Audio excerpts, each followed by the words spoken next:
A single forgotten piece of paper from 1995 just obliterated Ilhan Omar's political empire on live television, revealing a truth so catastrophic she hasn't spoken a word in public since.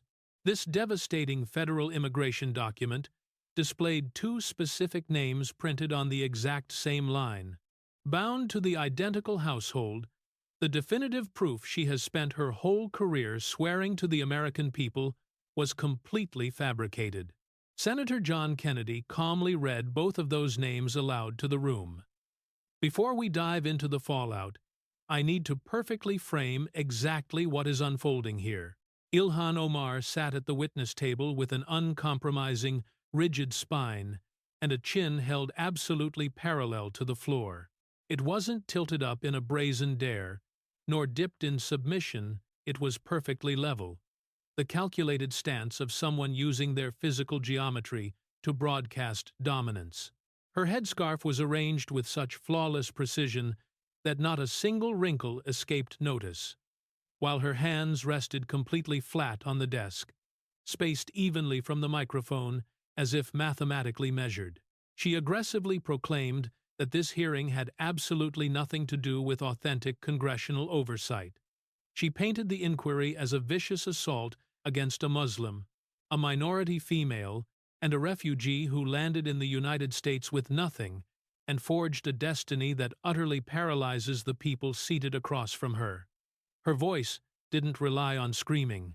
Rather, it was lethal and penetrating, with every syllable slicing through the air like a knife sharpened 1,000 times on the very same stone.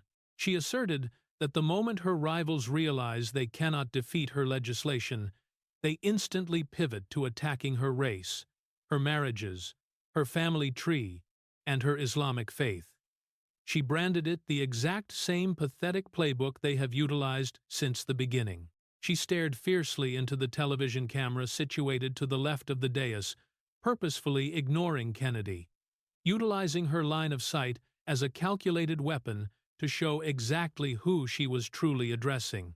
She boldly declared she harbored zero fear regarding this interrogation because she had already spent 8 continuous years answering these exact questions. The answers had never wavered. The questions had never evolved. And the only thing that ever shifted was the revolving door of men asking them. She quite literally just bragged to a United States Senate committee that she had addressed every single mystery for 8 straight years. However, sitting quietly across the room, Senator Kennedy held a manila folder. Tucked inside that folder was the exact piece of physical proof she had spent almost a decade convincing the public was a ghost, and it was sitting right there on the wooden surface. John Kennedy occupied the seat directly across from her, his fingers calmly intertwined, his spectacles balanced near the edge of his nose, and his devastating folder closed tight. He had sat there like an absolute statue during her entire fiery monologue. He didn't flex his hands, he didn't adjust his shoulders, and he didn't part his lips. His eerie, unbothered stillness contrasted against her venomous sharpness, created a visual tension in the room so heavy it didn't require any narration, because everyone present could feel it suffocating them.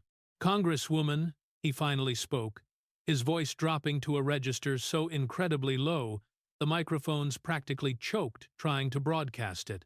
He noted her boast about addressing these issues for 8 years and stated he was going to take her entirely at her word.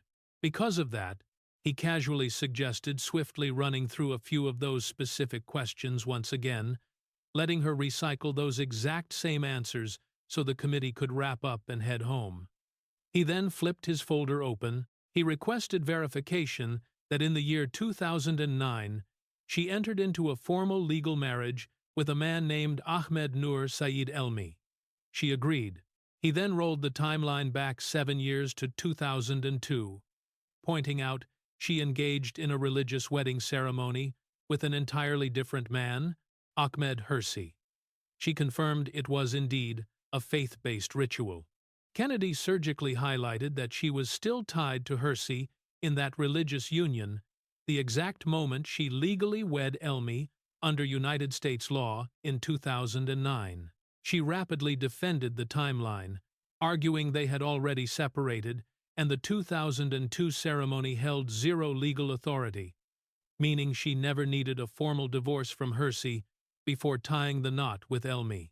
She aggressively stressed it was strictly a cultural tradition within her faith. Kennedy graciously acknowledged his understanding of her tradition.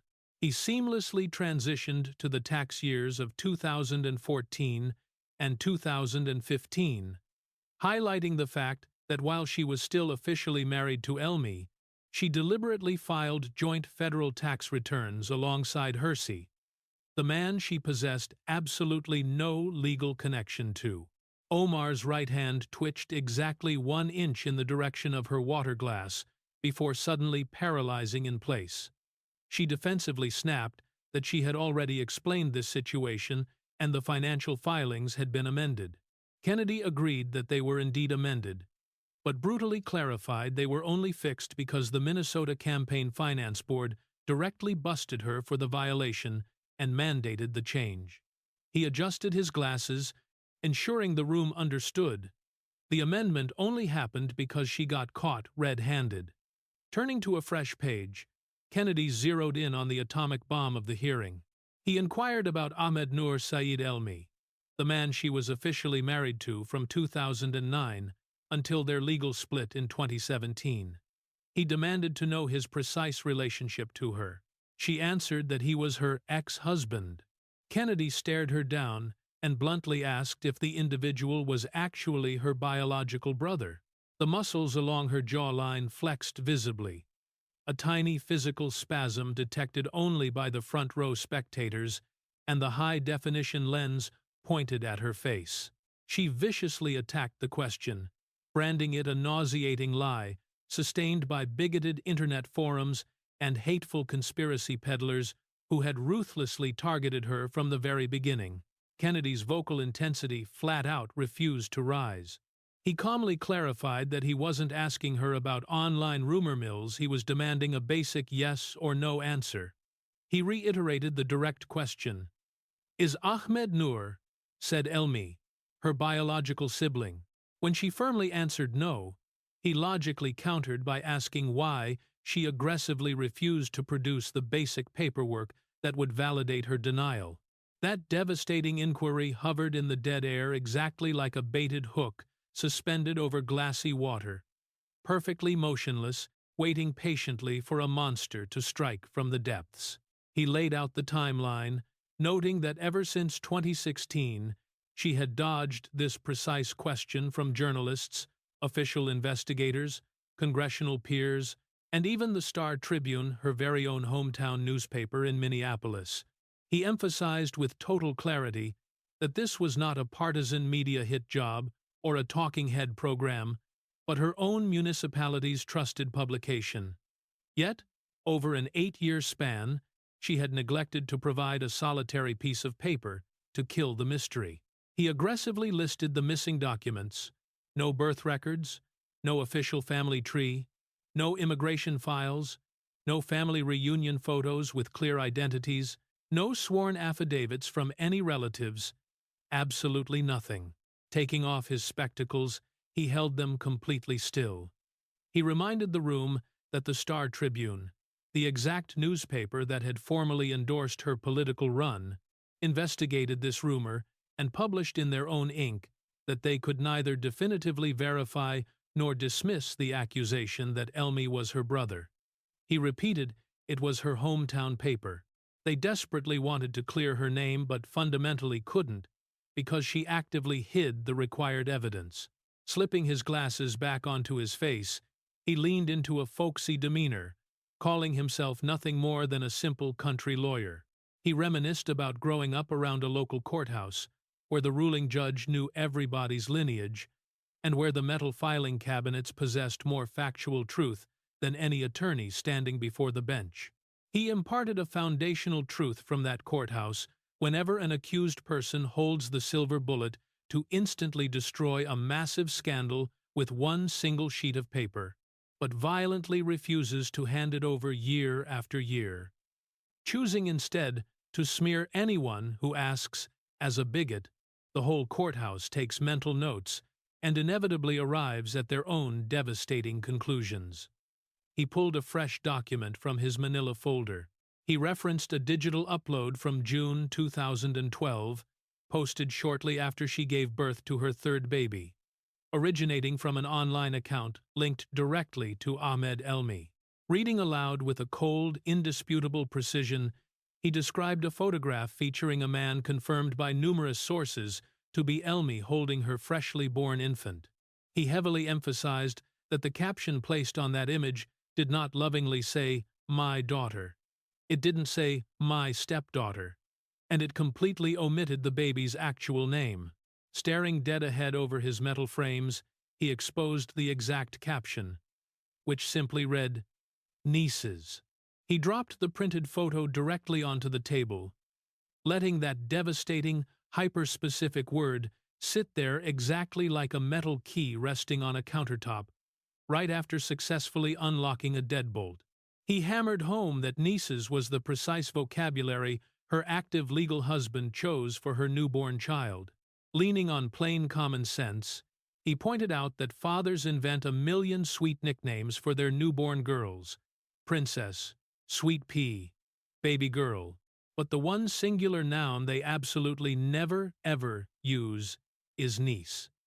The only person on the planet who calls a baby a niece is the biological sibling of the person who birthed it. That is the exclusive title of an uncle, not a biological dad or a legal stepdad. Over in the press pool, a reporter instantly dropped his smartphone and snatched a ballpoint pen. That visceral switch of instruments broadcasted a sudden shift from passive listening to aggressive transcribing. An instinct journalists trigger the second they know a, quote, needs to be blasted out to the world verbatim. Omar threw her weight forward. Her fingers disconnected and frantically locked together again. And when her voice broke the silence, its frequency skyrocketed, not necessarily screaming, but tightening in pitch, exactly like an industrial steel cable straining under a catastrophic amount of weight. She fiercely declared that the interrogation in this chamber perfectly replicated the abuse hurled at every minority, refugee, and immigrant within the United States since the autumn of 2001. She condemned the committee for investigating their marriages, their bloodlines, and their basic human right to occupy space in the country. She claimed they were being subjected to degrading purity tests that would absolutely never be weaponized against white Christian lawmakers sitting in that very building. Her eyes deliberately scanned the crowd, serving not as a dramatic flourish, but as a cold, tactical head count, silently tallying her loyalists and reading the room's temperature. She aggressively pointed out that Senator Kennedy had never been ordered to parade his birth certificates around, authenticate his wedding vows, or rip open his family's border files for mass public consumption. She pinned his untouchable status on his skin color, his religion, and his Louisiana roots, arguing that no one ever questions his inherent right to exist here. A female observer in the crowd nodded enthusiastically. A political staffer standing behind the congresswoman fixed his posture, sitting up straighter, the physical manifestation of a man who believed his side had just ripped the steering wheel back. Kennedy just waited. He let the woman in the crowd finish her supportive nodding. He let the staffer's backbone lock into its newly arrogant position. He let the suffocating silence hanging after her explosive rant stretch out exactly 1 second longer than it naturally should. And then he gave it 1 second more. When his voice finally broke the tension, it was horrifyingly quiet. And that absolute quiet was the deadliest weapon deployed all day. He plainly stated, "Mom, I've never been accused of marrying my sister." 6 devastating words. The female spectator, who had been aggressively nodding, completely paralyzed. Her chin didn't bounce back to neutral. It just froze in midair, trapped between support and shock, displaying the precise angle of a human brain violently rebooting its reality. Pivoting without missing a beat, Kennedy declared they were moving on to her current husband. He pulled a fresh, much thinner stack of files and squared them on the wood. The target was Tim Minette. He charted the timeline with the ruthless precision of a surveyor hammering steel property stakes into the dirt one after another, in perfect chronological order, each stake marking an ethical line that had been completely trampled. Her campaign officially contracted Minette's consulting firm, the E Street Group, back in 2018. Between 2018 and 2020, her political war chest pumped over $3 million in consulting fees directly into his company. At the exact same time those massive checks were clearing the bank, she sparked a romantic relationship with him. In August of 2019, Minette's legal wife filed for divorce, legally swearing under penalty of perjury that her husband admitted he was destroying their marriage specifically to be with Congresswoman Omar. The brutal timeline marched on. She divorced Elmi in 2017, divorced Hersey in 2019, and legally married Minette in March of 2020. Most importantly, the massive cash transfers to his firm didn't pause. After they exchanged vows, they kept flowing without a single drop in volume. Kennedy broke it down. Simply, her political campaign paid her lover's company $3 million. She married the man, and the money pipeline never shut off.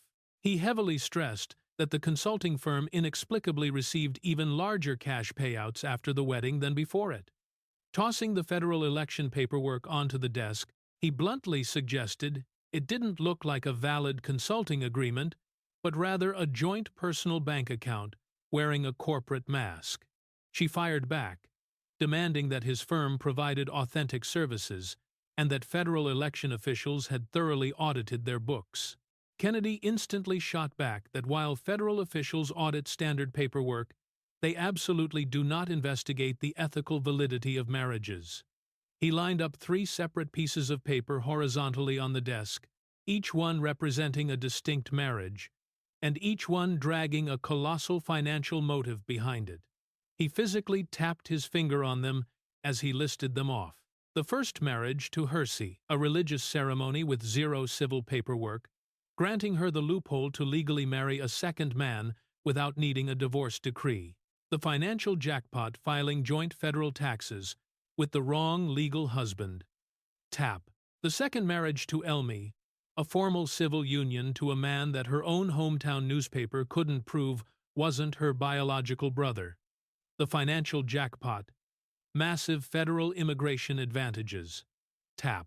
The third marriage to Minette, a legal wedding to the owner of a consulting agency her campaign had already flooded with $3 million. Tap. 3 completely different marriages to 3 completely different men, and every single one of them had a blazing trail of cash, running straight through the center of it, like copper wiring inside a wall. Locking his fingers together, he coldly informed her that down south, they don't call that a romantic love life. They classify that as a highly optimized business model. Omar's chin visibly lowered by a fraction of an inch. It was the very first time all morning that her unshakable physical posture had cracked the first deviation from that perfectly balanced, television-ready geometry she had maintained since the hearing began. A reporter sitting in the second row noticed the micro-expression, but consciously chose not to write it down, knowing that some devastating moments are meant to be burned into memory rather than scribbled on a page. Kennedy reached below his manila folder and pulled out one single piece of paper. He grabbed it using both of his hands. The very first time all day, he felt compelled to use 2 hands to hold a document. This minor behavioral shift screamed volumes to the gallery, because when a man casually handles infinite pages with one hand, suddenly gripping a paper with 2 hands signals a catastrophic escalation. He reminded her that for 8 agonizing years she had manipulated America into believing the sibling rumor was a vile fabrication. She had weaponized accusations of religious bigotry and hate, swearing repeatedly to the cameras and under the threat of perjury that absolutely no paperwork existed tying her and Elmi to the exact same biological family tree. Adjusting his glasses one last time, He revealed that the congressional panel had successfully used a federal subpoena to rip a border entry application out of the 1,995 federal immigration archives. It was a Form I-130 relative petition, submitted specifically on behalf of her exact family unit to secure legal reunification in the states. He started reading the text out loud. He read it with the crushing, methodical cadence of an attorney executing a last will and testament, taking his time, fully conscious that every single spoken syllable was permanently destroying someone's life in that room, and the target was sitting exactly 12 feet across from him. He read off the applicant as her biological father, requesting the reunification of his family. He read off the dependents filed for authorized entry under the federal reunification loophole. He recited the names in exact order, starting with the siblings before transitioning to the minor children. The second he reached two specific identities, he completely stopped reading, and that dead silence was infinitely louder than any word he had spoken the entire hearing. Ilhan Omar. He looked directly over the rims of his glasses. And Ahmed Nur Said Elmi. He dropped the physical document onto the wood. He lined it up at the very end of his trail of evidence past the fraudulent tax returns, the marriage certificates, the printed Instagram post, and the FEC spending logs. His timeline of corruption now had a concrete beginning and end. The origin point was 1,995, and the devastating conclusion was right now. It was the exact same federal filing, the identical legal petition, the exact same household. He took a theatrical pause before revealing the documented relationship to the applicant for both of those names sharing that exact same line. Siblings. The low, electrical hum of the ceiling lights completely hijacked the room's audio. Somewhere up in the gallery, a spectator shifted their weight, making their wooden chair creak, the only sign of human life in a room that had been completely paralyzed. A dropped pen lying on the floor of the press box was left completely abandoned. Kennedy tapped the yellow document exactly one time with his pointer finger. He forcefully reminded her that for nearly a decade, she had shamelessly lied to the American people, her fellow lawmakers, the press, and her own voters, viciously denying this document existed while smearing anyone who sought the truth as a hateful bigot. The catastrophic reality was that the document was entirely real. It had been collecting dust inside a steel cabinet in a federal storage bunker since 1995. This was long before she ever ran for office, long before she secured her citizenship, and long before anyone in Washington even knew she existed. Printed in permanent black ink on a United States government form, filled out by her very own father, it explicitly declared that she and Elmi were sister and brother, not romantic partners, not random strangers, brother and sister, sharing the exact same form, legally verified by her own father's handwriting. Omar lost her voice. Her lips separated, starting to form the physical shape of a syllable, the first micromillimeter of a counterattack that might have saved her.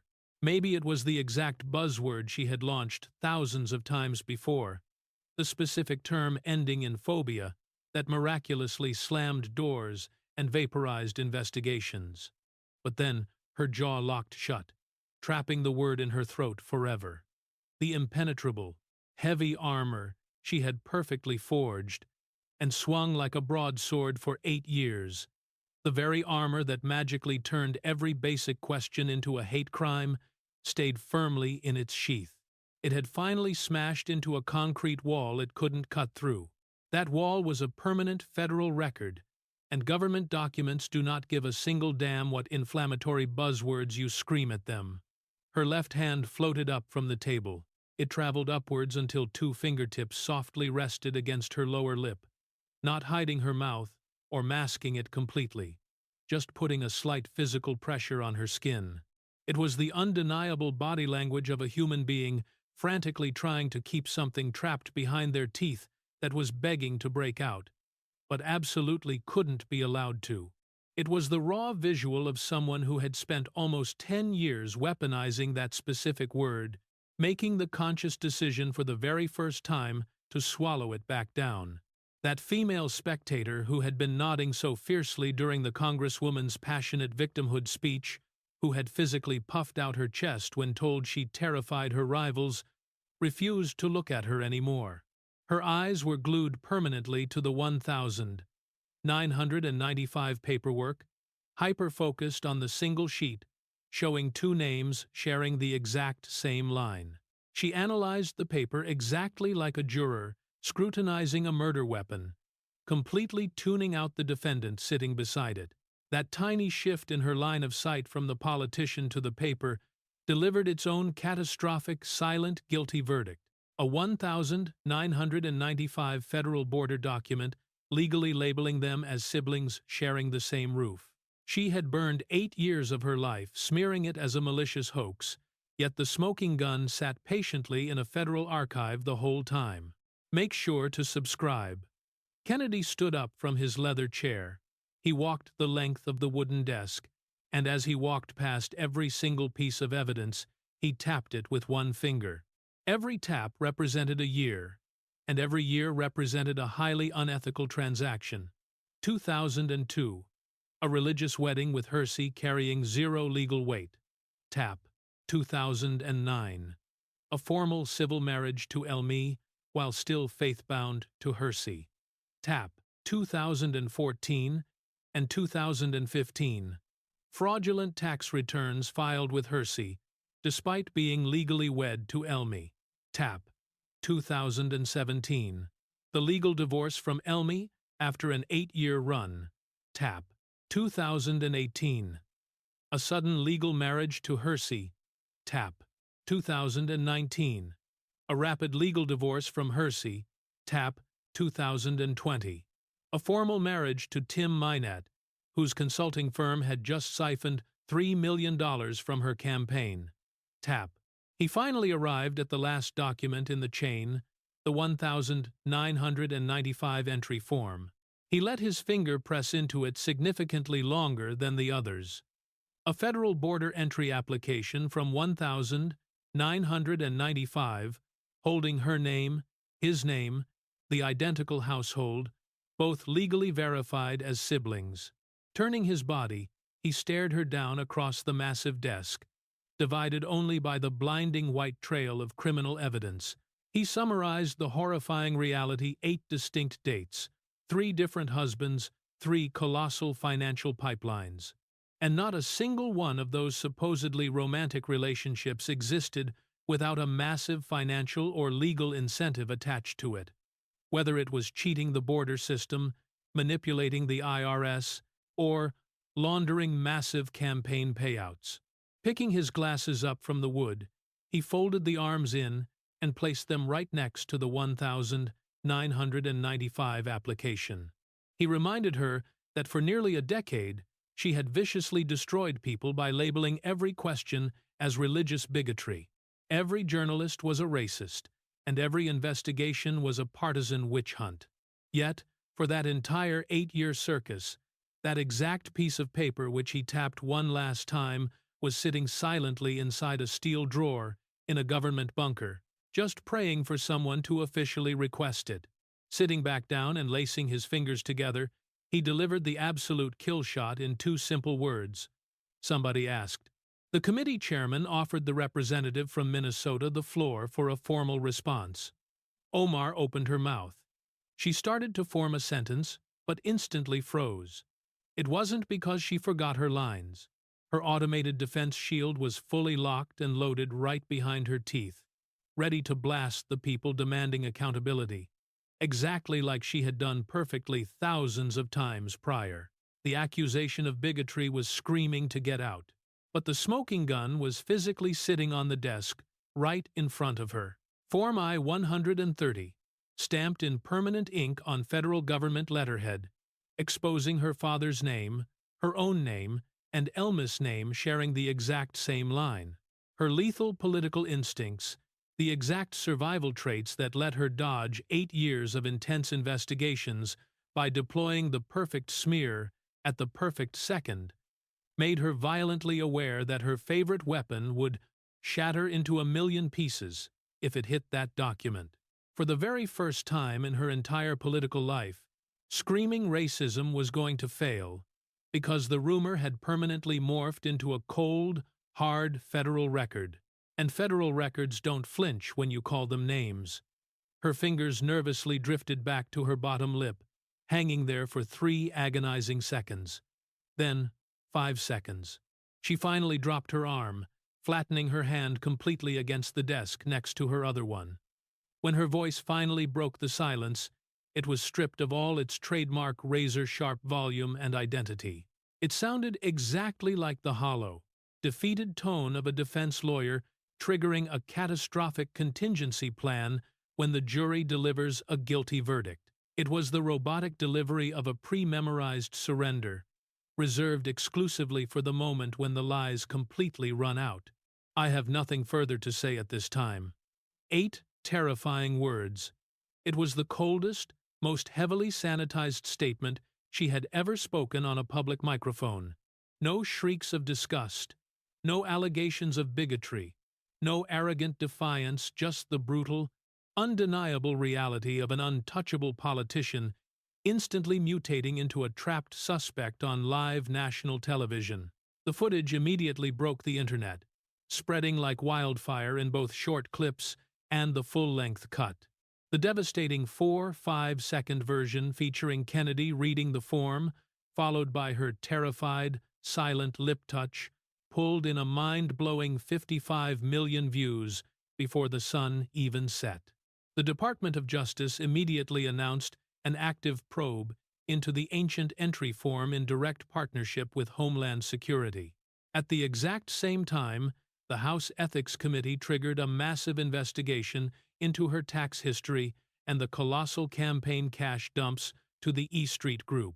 Her PR team pushed out a panicked one-sentence statement claiming she was exploring her legal options, a terrifyingly vague update that practically screamed guilt while saying nothing at all. Republican Nancy Mace of South Carolina, who had previously been stonewalled by both parties when she tried to unseal those exact documents, perfectly captured the vibe with a 4-word post, "I told you so." The D.C. swamp had actively killed the request, but an outside force finally ripped the filing cabinet open. Later that evening in Virginia, an immigrant named Amir sat alone in his tiny apartment, utterly glued to the 14-minute extended cut playing on his laptop. Amir had emigrated from Iran over 10 years ago, surviving a brutal 7-year meat grinder just to secure his green card. Those 7 years were a nightmare of endless paperwork, crippling financial fees, biometric scanning, and hostile interrogations by federal agents actively trying to trip him up. He had obsessively filed every required form, tracked every receipt, and submitted every renewal. He paid every single extortionate fee, no matter how broke he was that month, executing every hoop jump flawlessly, because that was the sacred deal. The unwritten contract demanded total obedience and endless patience, with the ultimate prize being allowed to walk through America's front door with your head held high. He glared at the congresswoman on his monitor, a person who supposedly walked a similar grueling path from a foreign country to reach the exact same promised land. He watched Kennedy reveal the document showing 2 names sharing the exact same line. He watched her terrified, guilty silence. Shockingly, he didn't feel pure rage. Instead, he was overwhelmed by a crushing, deep-seated exhaustion. It was the specific, soul-destroying fatigue of a man who spent years sweating over paperwork at a tiny kitchen table, paralyzed by the fear that a single misspelled word would deport him, now watching an elite lawmaker who allegedly cheated the entire system and spent 8 years calling anyone who noticed a racist. Slamming his laptop shut, he sat completely frozen, letting the distant hum of the highway fill the void in the empty room. Down in Louisiana, Kennedy kicked back on his porch while the evening crickets screamed, letting his iced tea turn warm. He hadn't called the media and had absolutely no intention of doing so.